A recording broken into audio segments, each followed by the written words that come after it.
Bonjour Antoine Hamon, bienvenue. Vous êtes donc le directeur des opérations de Life, producteur d'hydrogène vert. Alors sans être trop technique, parce qu'on peut s'y perdre un peu, c'est quoi de l'hydrogène vert? Alors l'idée de l'hydrogène vert, c'est de pouvoir faire rouler des voitures avec du vent et de l'eau. Tout simplement. Okay. Et à la sortie du pot d'échappement, on a seulement de l'eau. On peut faire rouler des voitures, des bus, des trains, des bateaux.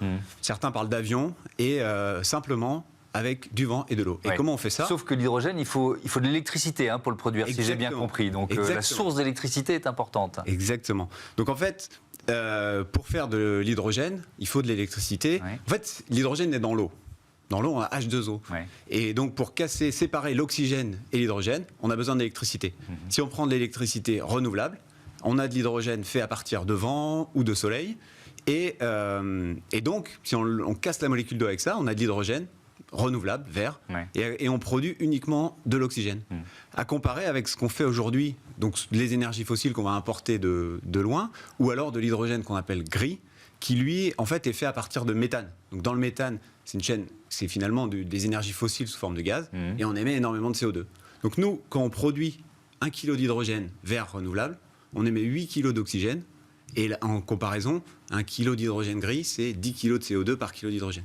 C'est ça la différence. Pourquoi l'hydrogène a le vent en poupe aujourd'hui? Pourquoi dans ce défi de transition énergétique, pour vous, c'est une bonne solution? Parce qu'en fait, l'avantage de l'hydrogène, c'est que ça répond à l'ensemble des fonctionnalités qu'on a aujourd'hui des énergies fossiles. Ce ne sera pas la seule solution, c'est une combinaison de différentes solutions, mais on peut utiliser l'hydrogène dans la mobilité, que ce soit la mobilité légère ou très légère avec des chariots élévateurs, les voitures, les bus, jusqu'aux bateaux ou aux trains, mais aussi dans l'industrie. Dans l'industrie, aujourd'hui, là où on utilise de l'hydrogène gris aujourd'hui, pour la chimie ou l'agroalimentaire, on peut le remplacer par de l'hydrogène vert. Et dans les grosses industries qui utilisent beaucoup de gaz naturel, qui importent beaucoup de gaz naturel, on peut le remplacer, ce gaz naturel, par de l'hydrogène.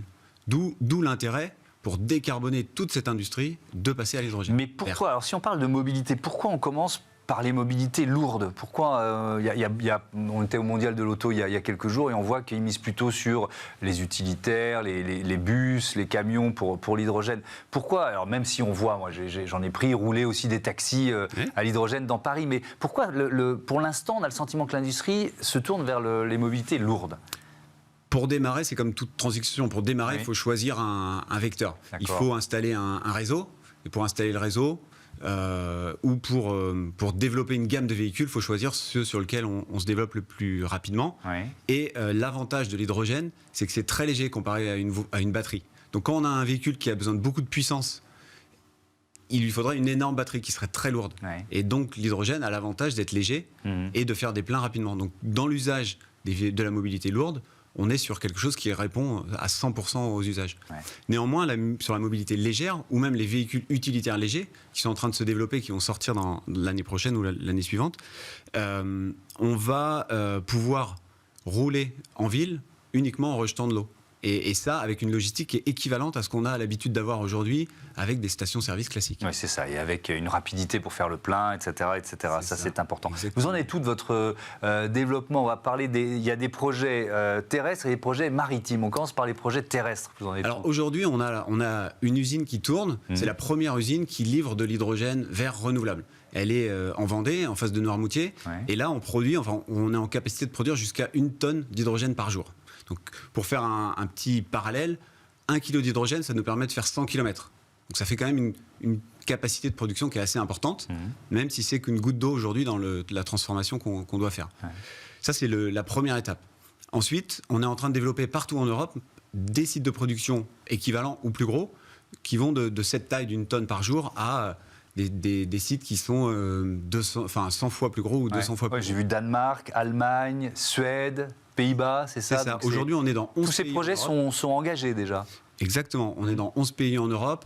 On a des projets donc, dans tous ces pays pour un équivalent électrique de 9 gigawatts. Donc ça donne un équivalent pour ceux qui développent de l'éolien ou de l'énergie.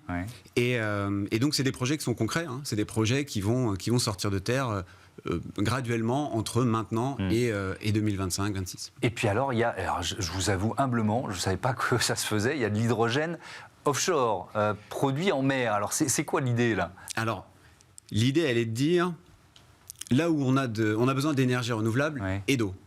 Où est-ce qu'on a le plus d'énergie, on a le plus de vent disponible, stable, à des capacités énormes, et d'eau en quantité illimitée, c'est en mer. Aujourd'hui, les éoliennes en mer produisent à des très fortes capacités, avec des coefficients de charge qui sont très importants, et on a de l'eau de façon illimitée. Et donc, c'est le meilleur endroit pour produire de l'hydrogène. Donc, ce qu'on fait et ce qu'on prouve avec ce qu'on voit à l'image, on a inauguré en septembre dernier la première plateforme d'hydrogène offshore, donc la première production d'hydrogène offshore, et ça va nous permettre, en multipliant ce modèle partout dans les mers du Nord, ou partout où on a des plateformes pétrolières aujourd'hui, de développer des parcs éoliens avec des partenaires et de produire de l'hydrogène de façon massive, économique et complètement renouvelable. Alors attendez, parce que vous avez dit plateforme pétrolière, c'est-à-dire que vous vous installez à côté de plateformes pétrolières ou à côté d'éoliennes, pour bien comprendre? Non, l'image est juste de dire, on a fait des plateformes pétrolières depuis des années, donc on sait le faire. C'est une technologie qu'on sait faire, qu'on maîtrise, et maintenant il suffit de remplacer, si on veut dire numériquement, et on remplace complètement les énergies fossiles. Bien compris. Alors dans ce développement qu'on comprend rapide, il y a eu quoi? Levée de fonds, introduction en bourse, vous en êtes où de ce développement au niveau financier, on va dire? C'est ça. Alors, juste pour resituer, Live, nous, on est producteur d'hydrogène vert, producteur d'hydrogène vert renouvelable. Donc, on est au centre de la chaîne entre des développeurs d'éoliens et des producteurs d'équipements à qui on achète des équipements. Et nous, on livre à des utilisateurs qui vont, eux, acheter des bus ou qui ont des industries. Donc, pour ça, il nous faut des usines. Donc, on a des équipes d'ingénierie qui développent nos usines. Donc, pour ça, il nous faut des fonds, effectivement, pour investir dans des usines un peu partout en Europe. Et donc, on a lancé la société avec une première levée de fonds en 2019, septembre 2019, et en mai dernier, donc on a eu différentes successions de levées de fonds. En mai dernier, on est entré en bourse. On a fait une entrée en bourse de 118 millions d'euros qui nous permettent de financer notre développement des années futures. Dans ce développement, dans cette croissance, quel rôle joue le soutien de l'État, ou peut-être d'ailleurs, je ne sais pas, de l'Europe? Est-ce que vous avez été aidé, et si oui, comment? Alors, l'Europe et l'État investissent beaucoup dans l'hydrogène, parce que c'est aussi un vecteur d'un point de vue géopolitique d'autonomie énergétique. Bien sûr, on parle beaucoup de climat, mais c'est aussi extrêmement important pour les États de souveraineté énergétique. Donc il y a un push qui est très important des États. Ce qui est important, c'est la réglementation et les aides. Parce qu'aujourd'hui, on ne va pas se mentir, les véhicules à hydrogène sont plus chers qu'un véhicule classique. Donc il faut des mécanismes de subvention qui permettent aux producteurs d'atteindre des volumes qui vont permettre d'avoir des coûts de production équivalents à ce qu'on a aujourd'hui sur les énergies fossiles. Ça veut dire que sans ce soutien, par exemple, il y a la question du maillage territorial, de la création des stations-service, sans ce soutien de l'État ou de l'Europe, ce serait quasiment impossible? Alors, compte tenu de l'enjeu qu'on a devant nous, de réchauffement climatique, c'est possible. Clairement, en termes d'investissement, on ne parle pas de choses extraordinaires. Mais pour un industriel qui est dans son marché habituel, qui est en compétition avec quelqu'un qui va avoir de l'hydrogène, enfin de l'énergie fossile, forcément, il faut qu'il soit compétitif.